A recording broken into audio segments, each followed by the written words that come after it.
You there, yes you. Do you remember that Facebook/mobile game, a hidden object game where you're a cop solving a series of murder cases in a fictional city?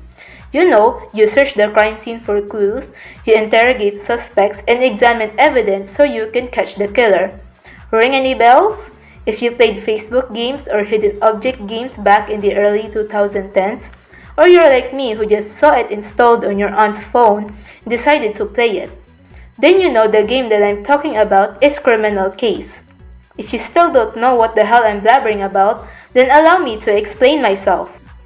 Criminal Case is an adventure hidden object puzzle game developed and published by Pretty Simple. It's released onto platforms like Facebook, mobile, Windows, and Microsoft. The game was first released in November 15, 2012 onto Facebook Games and was met with great success. I think to me, and to me personally, the game stood out from the rest of the hidden object games back then. While Criminal Case isn't the first detective team hidden object game to ever exist, the puzzles, crime scenes, characters, lore, and art had its own charm to it that made it stand out. And I'll admit, I'm going to sound a bit biased, but the game kinda has a special place in my heart. It's practically a part of my childhood.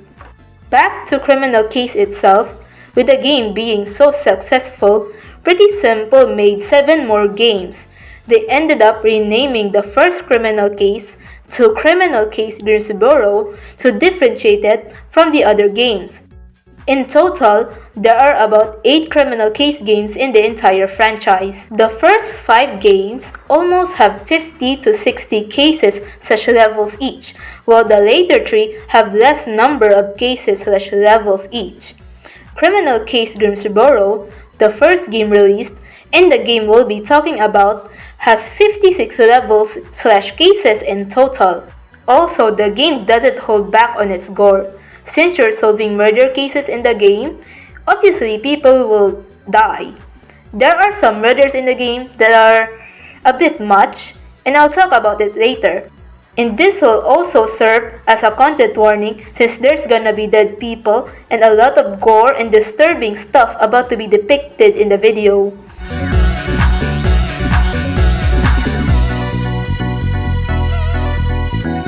The gameplay is fairly simple. In the start of a level/case, a cutscene plays where you, the player, is notified of a murder, and you and your partner go to the crime scene, which causes an investigation to commence. This is where the hidden object aspect of the game comes. You click items or clues relevant to your investigation that are in the scene. Every time a player clears a scene as quickly as possible, they're rewarded with high scores, which gets them stars. Stars are used as a type of currency to do things in the game, like examining evidence and interrogating suspects. When you arrive at the crime scene, you collect the victim's body and any relevant clues that may lead us to the killer. With the victim's body, you send it to the lab for an autopsy. You may also send evidence to the lab for further analysis and/or examine evidence you found on the crime scene for more clues. These will lead to new places/scenes for you to investigate. The part where you examine evidence you found are mini games where you decipher codes and numbers, fix torn and broken objects, some click and drag activities, etc. You get a reward if you're able to finish them as quick as possible. You also interrogate suspects who may know the victim in order to find more leads. You collect evidence to find out who your killer is. Once you have enough evidence to know who did it, you arrest them.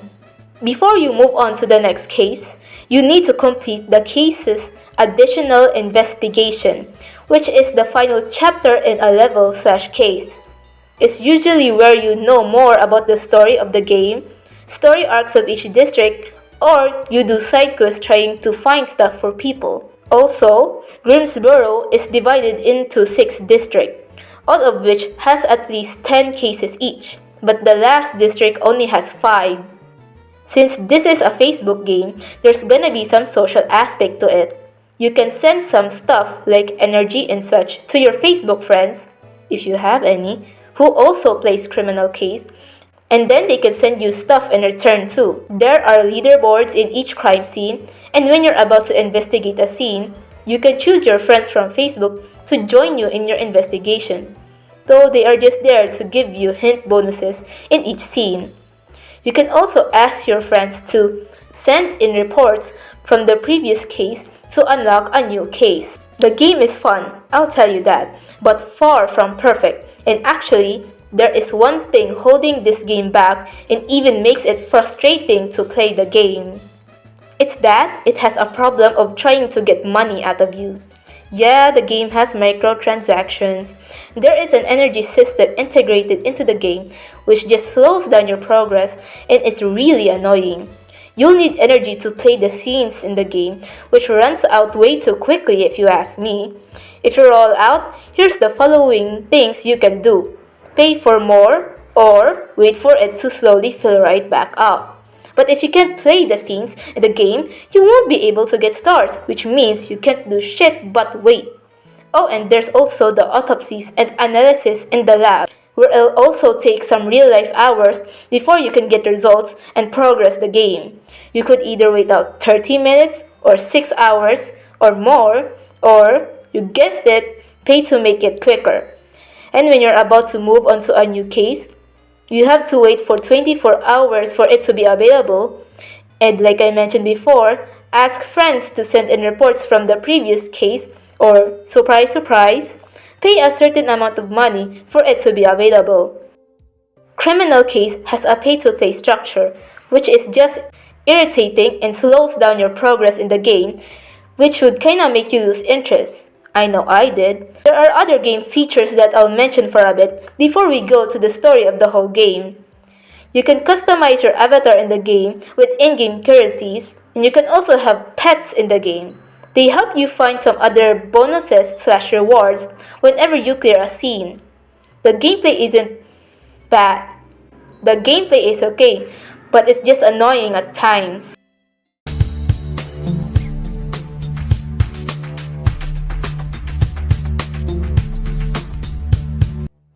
So before we get into the meat of this video, I'm just going to put a major spoiler warning for the game's story. If you wanna know the game's story by your own, I'd suggest you just watch gameplay on YouTube rather than subject yourself to the waiting and microtransactions the game will throw at you. But if you really want to play the game, then you can do so if you want. I'm not your mom. Anyways, let's get to it. I've explained before that Grimsboro is divided into 6 districts, each with their own story arcs that will one way or another be connected to the other arcs. The following districts in Grimsboro are the industrial area, the financial area, the historical center, Grimsboro University, Maple Heights, and Airport. Now, take note, I won't talk about every case in each district, and will only talk about the ones that furthers the plot. Because if I do talk about every case in the game, it will make the video unnecessarily long and will make me go insane. Though if there are some cases I will talk about that doesn't really further the plot, it's probably because it's interesting and I wanna talk about it. The story starts at the industrial area. You, the player, is the new recruit of Grimsboro PD and is partnered up with fellow cop David Jones. The first case in the game is just a tutorial case that introduces players to the game and its mechanics. You investigate the murder of a girl killed at the entrance of the town.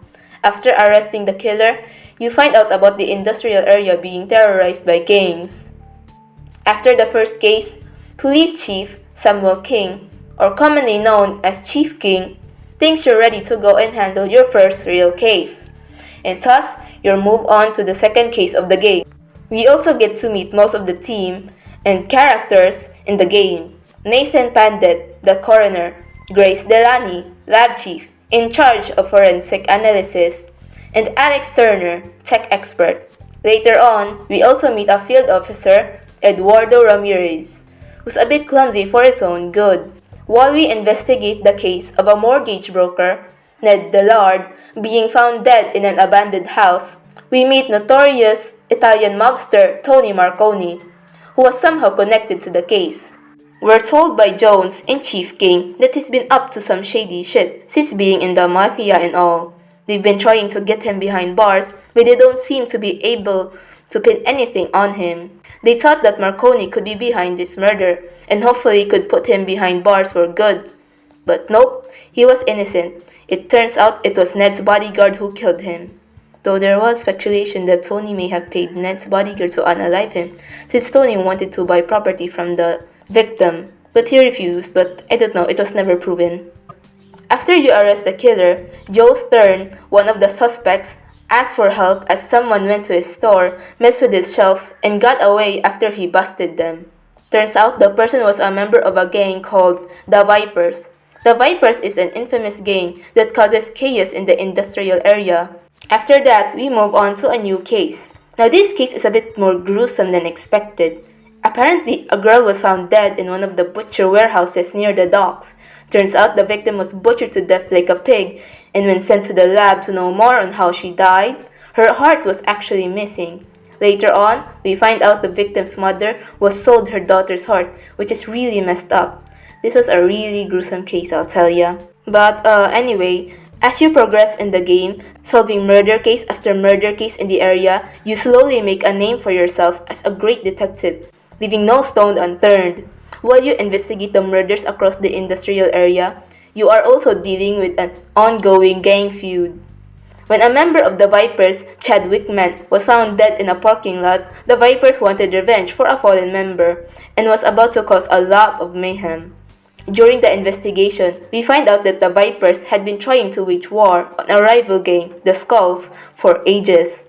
As told by the Vipers leader, Salvador Cordero, who believed it was a Skulls member who killed Chad.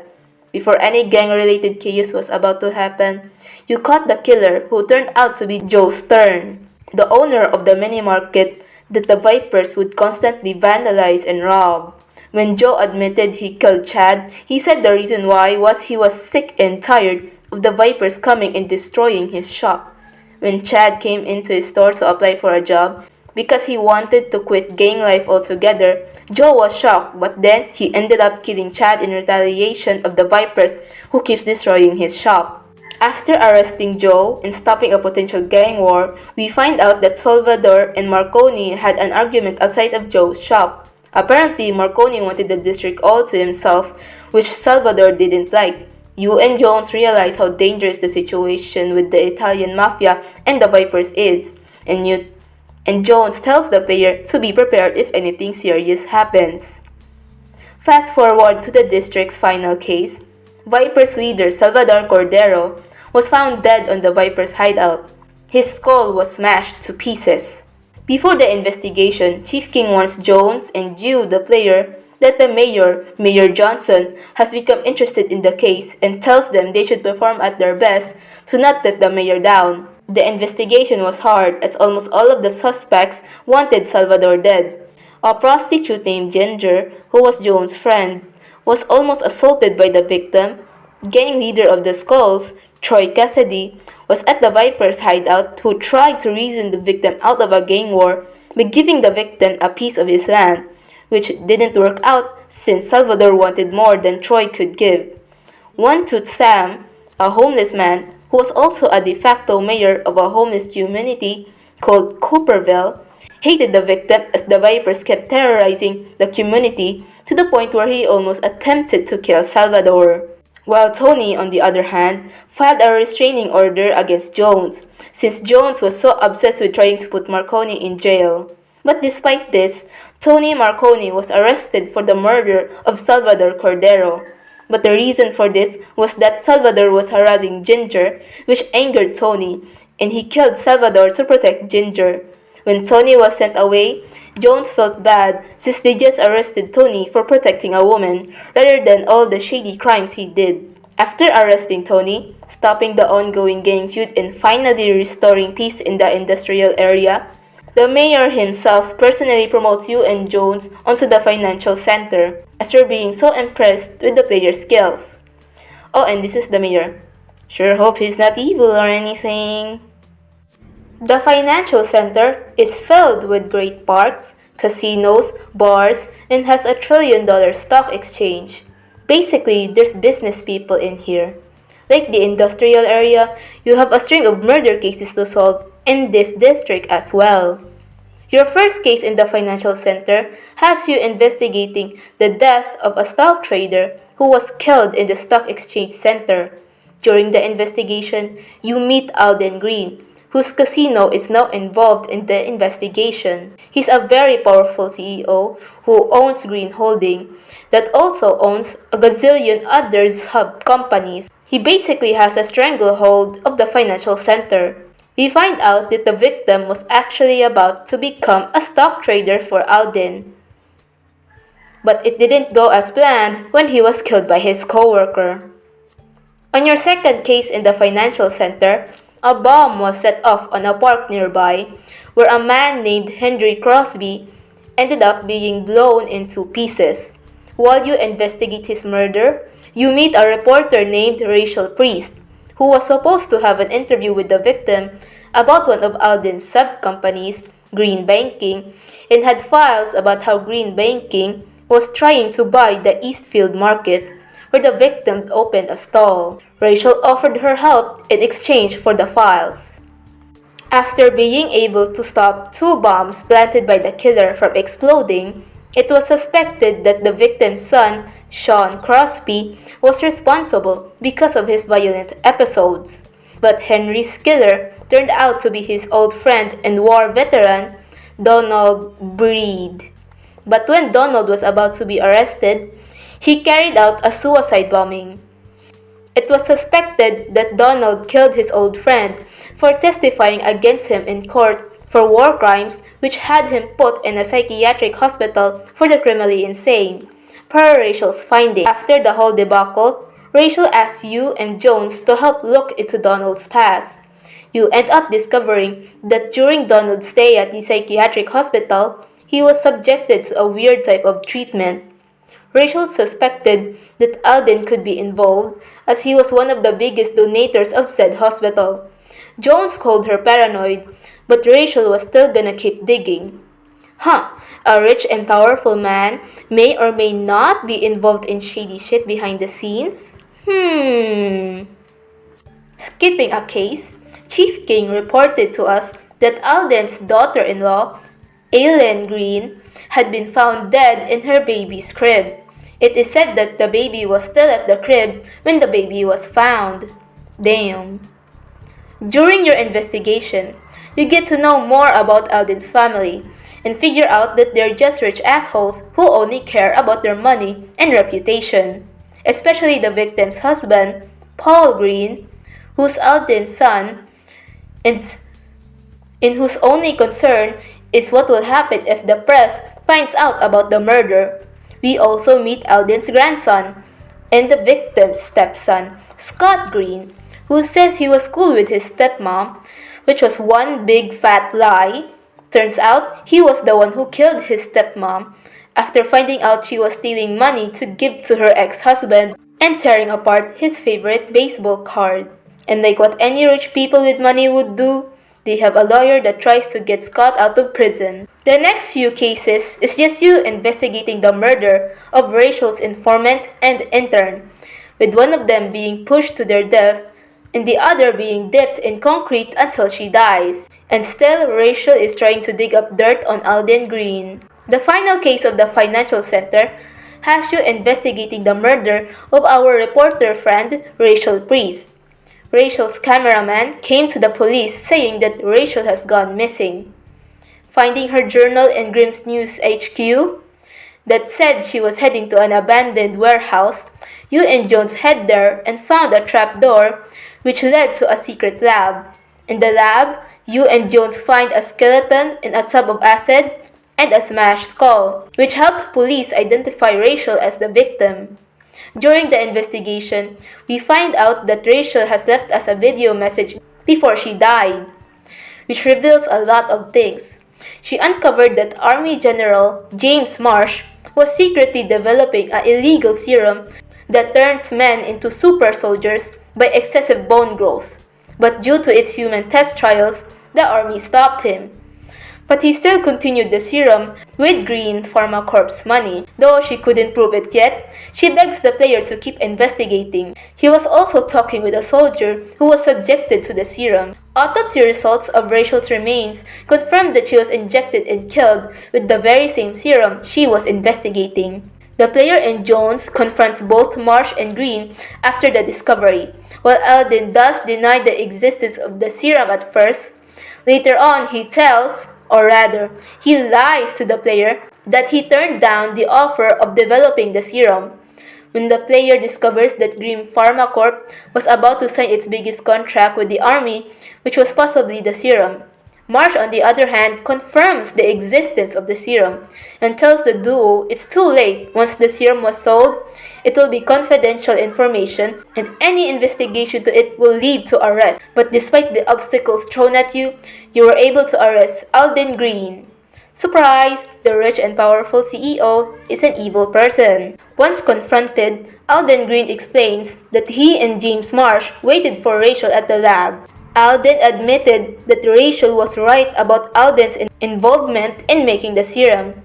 If the serum were completed and sold to the army, he'd be the most powerful man in Grimsboro, and he doesn't want Rachel ruining his plans. James demands the death of Rachel and Alden complied by injecting Rachel with the serum. Since the serum was only made for men, she dies from the excessive bone growth that tore her skin apart from the inside.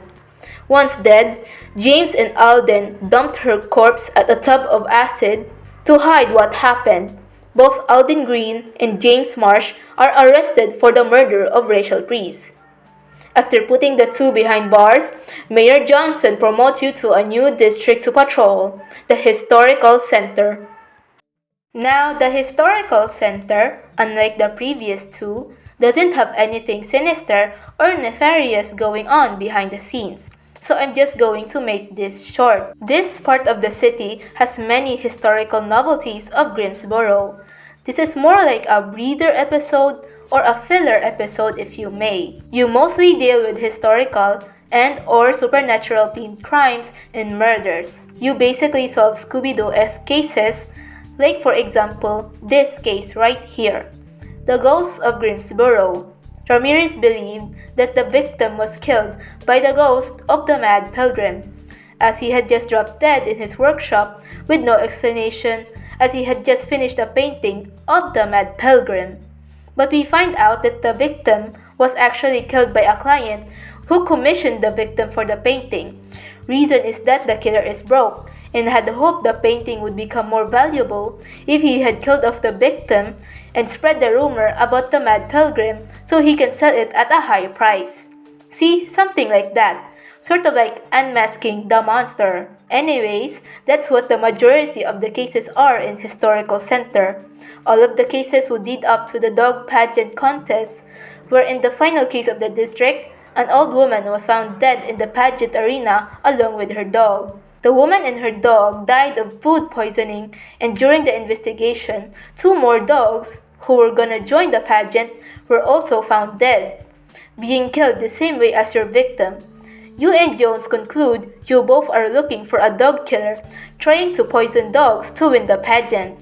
Unfortunately, Jones almost dies of food poisoning, which has Ramirez replacing him for a bit. Eventually, the killer and the person who gave Jones food poisoning turned out to be a nice old lady that was just trying to win the competition at all costs.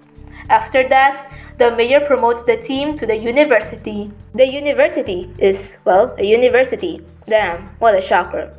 Like the three previous districts, you have a string of murders to solve. But unlike the historical center, there's now something sinister going on behind these murders. We investigate murders in and outside the campus, and noticeably, Chief King gets all riled up in ensuring the students' safety whenever the team receives a report that someone was found murdered in the campus. There's actually a reason for this, and you'll find out soon enough. Our first case in the district, a freshman student by the name of Rani Gashwala, was found dead on the school's campus.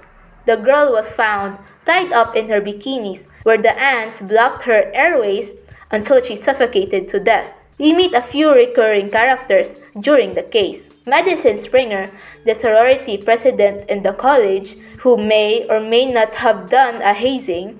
Tess Goodwin, a criminal psychology major, who claimed to have figured out Ronnie's killer. On later cases, you bump into her and she helps you a bit when she can. She suspects that members from the sorority may have killed your victim. Turns out, Ronnie's killer was her older sister, Misha Goshwala. Why? Because she was jealous of her sister. That's why.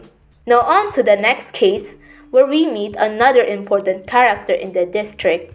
A singer was found dead in the concert stage after a show. The singer was stuffed inside the drum after being poisoned. While hacking into the victim's FredNet account to get evidence or new leads, you meet a hacker who goes by the alias The Artist, who helps you collect more evidence against the killer. You don't know who the hell they are, but just know they'll help you from time to time while you investigate murder cases. Fast forward to a bunch of cases. In one case in particular, a girl was found dead in the lake after being eaten by piranhas. After arresting the killer, you and Jones realize that a serial killer is afoot. After finding a Rorschach test in the lake, you then find out 2 more Rorschach tests were present on 2 other crime scenes.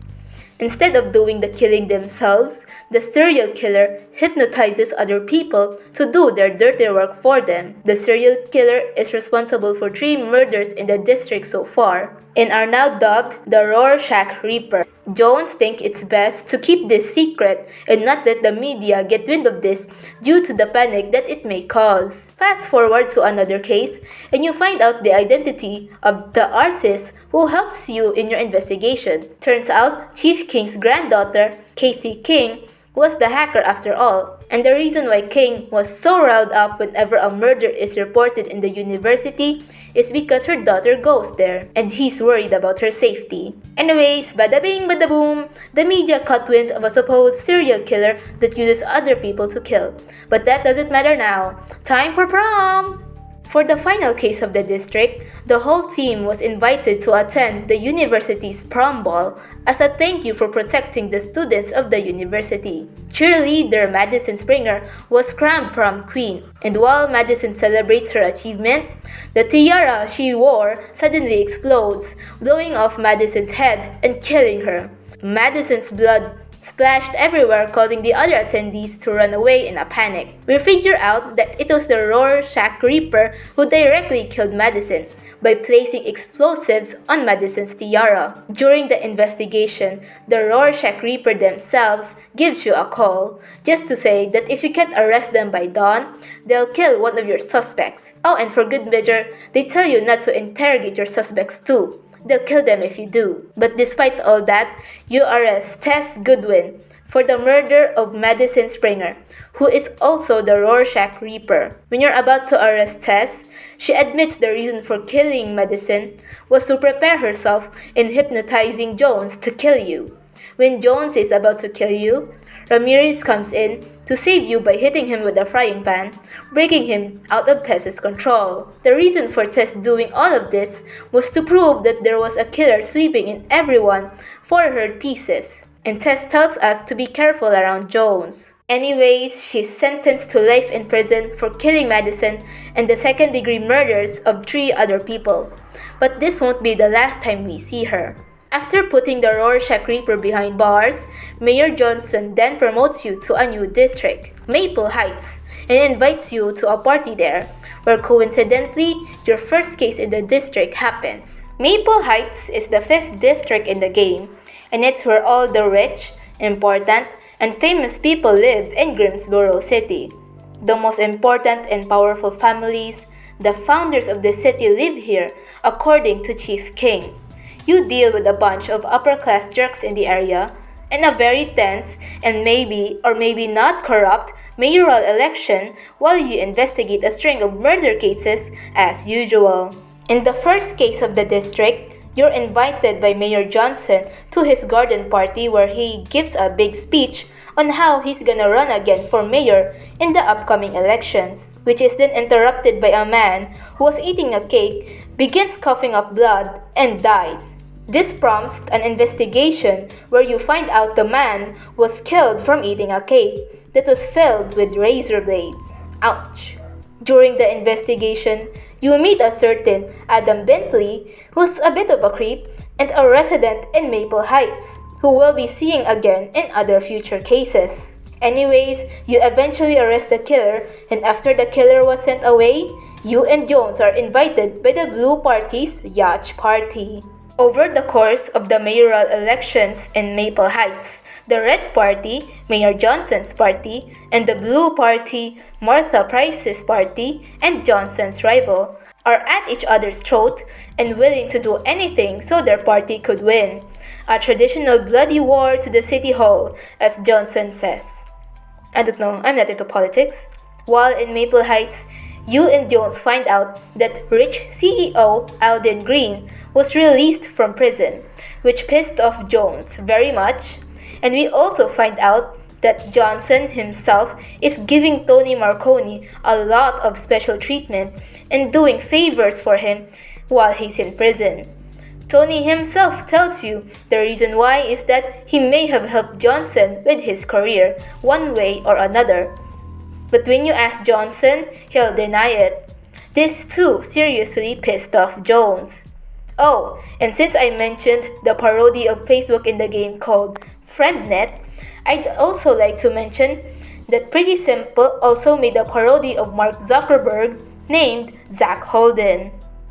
As election day is slowly coming, Chief King is becoming increasingly wary of socialite Adam Bentley as he's been involved with 3 murder cases you had investigated, and instructs you and Jones to keep an eye at him at all costs as he had become close to Johnson, thinking he might do something shady with him. We later find out that Adam isn't as rich as the people in Maple Heights and is struggling, but tries his hardest to fit in with the folks. Election day finally comes around, and Chief King sends the player and Jones to the Red Party's office to ensure the security there during the election. When you and Jones arrive, you find Adam Bentley dead. He was shot right between the eyes. This made Johnson panic as he was gonna have bad rep from this incident. During the investigation, we find out the gun used to kill Adam was Marconi's gun, which was found in the election podium. The gun was confiscated by Chief King before he was chief, but disappeared at some point. This ended up making Chief King a suspect. Eventually, we collected enough evidence to arrest Adam's killer, who, as shocking as it may be, turned out to be Chief King himself. When you go to arrest Chief King, Jones is in denial, saying that you could be wrong. But Chief King did confess that he killed Adam Bentley. Jones demanded an explanation from Chief King as to why he did it, but Chief King responded that the team should find the answers themselves. But Jones still reminds him that he needs to explain himself to the judge for what he did. But King refuses to do so and points a gun to his head. Jones begs him to put the gun down, but King only says that it has been an honor working with you and pulls the trigger, killing himself.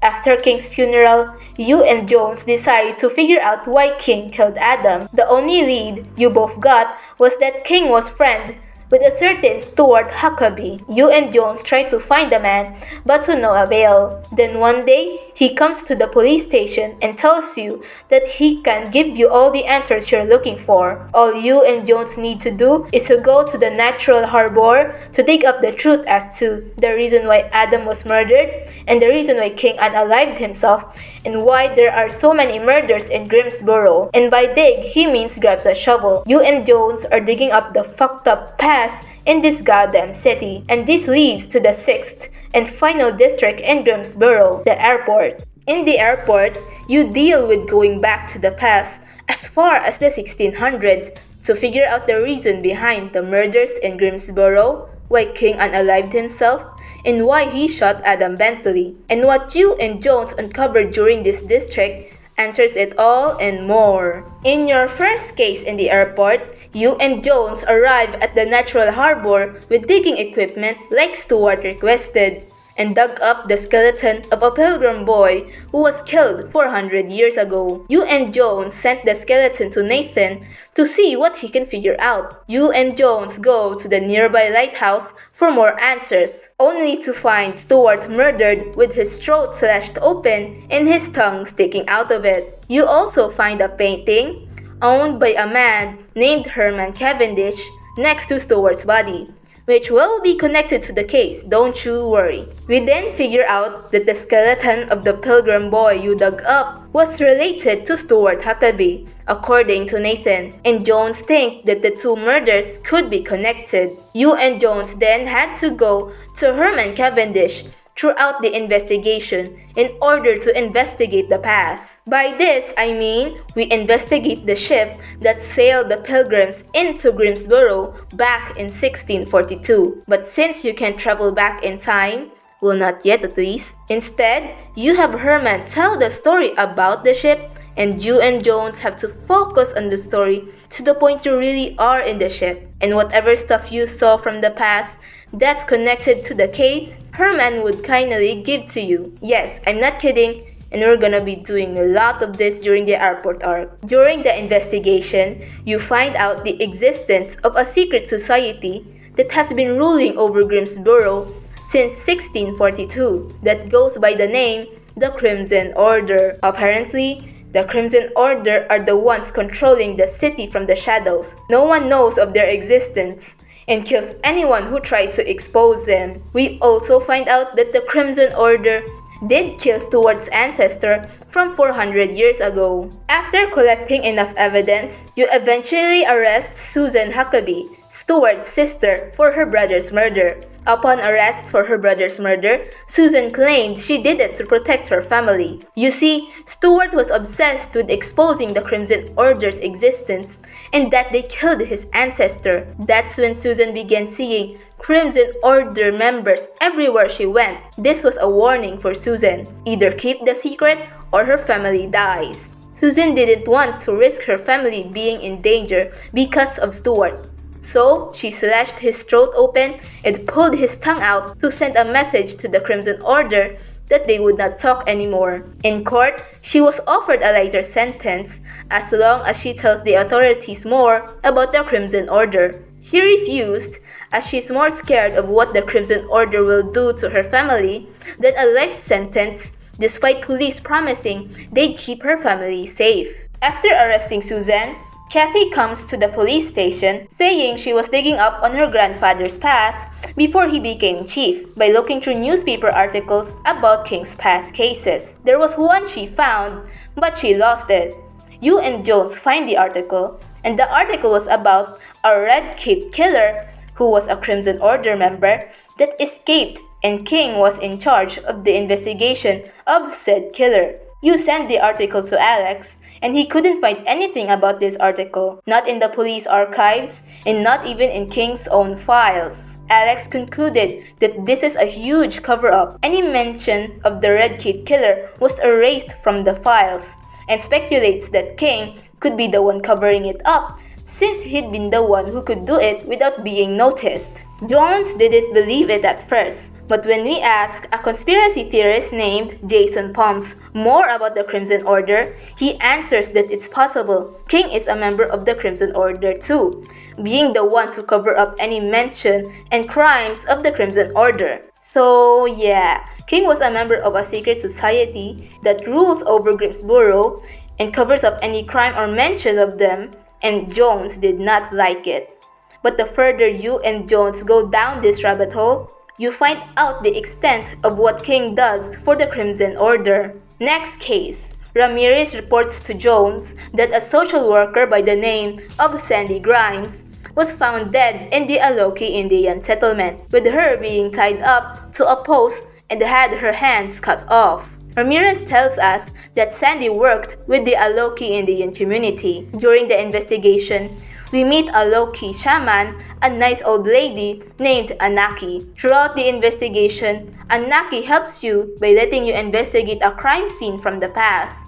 But unlike the last case where you're only told of a very detailed story, Anaki sends you to the past by performing a ritual that has you and Jones smoke a peace pipe to make it feel as though you're really in the past. Whatever item you found during your stay at the past that may help you in the investigation, Anaki would kindly give to you. After arresting Sandy's killer, you and Jones find out more of the shady stuff King does for the Crimson Order. Turns out, King set the settlement on fire back then in order to destroy documents that proved that the Aloki Indians were entitled to more land. Since we found King's utility knife at the settlement, Jones was disappointed by this discovery, but he hypothesized that the Crimson Order may have done it to prevent the Aloki Indians from getting more land that may be important to them, which also explains why this arson attack was also covered up. Next case.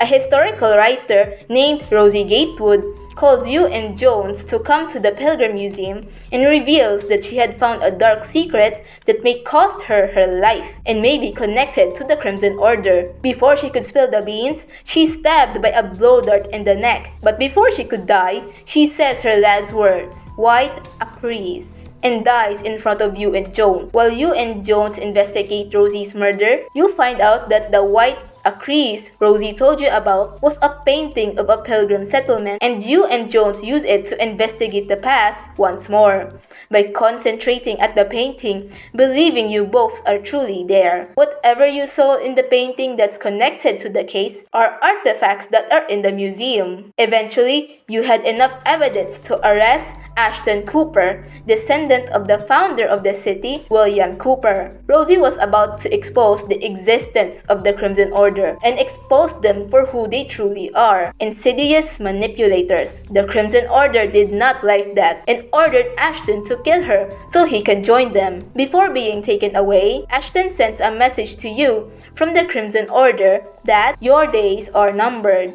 But Jones says that it should be the Crimson Order to be afraid of you, not the other way around. After putting Ashton behind bars, Ramirez notifies you and Jones that Tess Goodwin, the Rorschach Reaper, has escaped, and this leads us to our next case. A whole manhunt was organized to look for Tess Goodwin, since a serial killer on the loose isn't really good. You find her at the You find her at a museum dead, burnt at the stake. During your investigation, you end up receiving a letter from Tess before she died. Apparently, she spent her time in prison studying about her ancestor's death, Mary Goodwin, who was burnt for witchcraft. But apparently, her ancestor found out something about the Crimson Order and was killed. Tess tells you to go to Constance, the librarian, for more answers and to investigate the past. Another trip to the past later, and you were able to collect enough evidence to arrest Witch of the Woods, Luna Hecate, who turns out to be a member of the Crimson Order, who was ordered to kill Tess after she found out the reason why her ancestor died, which did not sit well with the Crimson Order. After arresting Luna Hecate, you and Jones were finally able to figure out why King shot himself the day you arrested him. After finding a hidden letter in the museum that was from Chief King addressed to his deceased wife, King was willing to do anything to protect Kathy from the Crimson Order after they killed his wife when he had tried to leave the Order long ago. He knew he was gonna get arrested for shooting Adam and knew if you caught him alive, the Crimson Order would kill Kathy, like they did to his wife. He did not want his granddaughter to be involved in all this Crimson Order shit, so that's why he unalived himself to protect Kathy. But you still don't know why he killed Adam Bentley. You and Jones decide it's best not to tell this to Kathy, as this would put her in danger. On to the final case of the district and of the game. If you've come this far, be sure to like and subscribe if you want more videos like this. Anyways, back on topic. You receive a letter from the Crimson Order who instructs you and Jones to go to a construction spot in the woods where you find the body of a Loki Indian, Delson Piota, I don't know, who was tied up, scalped to death, with a message carved onto his body saying, You are next. During the investigation, you and Jones go to Aloki shaman Anaki for help once more, as you need to investigate the past, specifically in 1643, where the pilgrims had a feast with the Aloki Indians who helped them. While we investigate what happened that day, we find out that the Aloki Indians had just vanished after the feast. Later on, Nathan discovered that your victim was killed in a secret gold mine hiding in Grimsboro, which turns out to be the Crimson Order's HQ, obviously using the gold to fund their nefarious deeds. In the mines, we then find an execution order for Adam Bentley issued to Chief King by Serena Johnson, the mayor's mother. We also finally know why King shot Adam at the elections. He was forced to do so. You and Jones arrest her for her involvement in the Crimson Order. During her arrest, she tells us the one who killed Delson was none other than their leader, and that the reason they killed Delson was that he was trying to dig up what happened in the Pilgrim Feast back in 1643. Then the Crimson Order hacked every channel in Grimsboro and announced they would begin ruling over Grimsboro openly, and asked for the head of you, the player, in exchange for gold so their plans would be complete. Anaki tells you to dig up the place you found Delson, since his blood will reveal more blood. According to her, you and Jones dug up a mass grave of Aloki Indians who were massacred after the Pilgrim Feast in 1643. Jones concluded that this must be the reason why Delson was killed, since he found out what happened after the Pilgrim Feast. You had to arrest Kathy after you find her hair on the victim's scalp, making her a serious suspect in the investigation. We also find out that she and Alex are dating, which is cute. Anyways, you find out that the Aloki Indians were killed by the Crimson Order after the Pilgrim Feast in 1643, which you were told by Milton Grimes, whose ancestor was at the feast, since it was his ancestor's wedding, where he was married to a Aloki Indian lady at that very day, and tells us how the Crimson Order ambushed and killed all the Aloki Indians, sparing only his ancestor for his servitude. You eventually collect enough evidence to arrest Milton Grimes as Delson's killer and the Crimson Order leader. He immediately confessed to the murder and tells you more about the night the Aloki Indians were killed. Turns out, it was his ancestor who killed the Aloki Indians, and details you on how his ancestor married an Aloki Indian in order to invite more of them in a feast to kill them easily, and explains that he killed Delson in the same way as his ancestor killed his Aloki Indian bride. The reason for this? Well, his ancestor wanted to claim a gold mine that was in the Aloki territory, and in that gold mine was where the Crimson Order was born. Melton tells you that gold is what gives him power to decide who dies and lives in this city, and when he's about to kill you, Ramirez comes in and saves you by hitting him with a frying pan. With Melton knocked out and handcuffed, you and Jones infiltrate the Crimson Order's hideout as members and arrest Howard Johnson and Alden Green for being members in the Crimson Order. In court, the judge sentenced Milton Grimes, Howard Johnson, Serena Johnson, and Alden Green to life imprisonment and solitary confinement for their involvement in the Crimson Order and the crimes they have committed. After the trial, Anaki asks you and Jones to find proof of Aloki ownership over the land the Crimson Order controlled. You found Aloki paintings in the mining shaft, aka the Crimson Order HQ.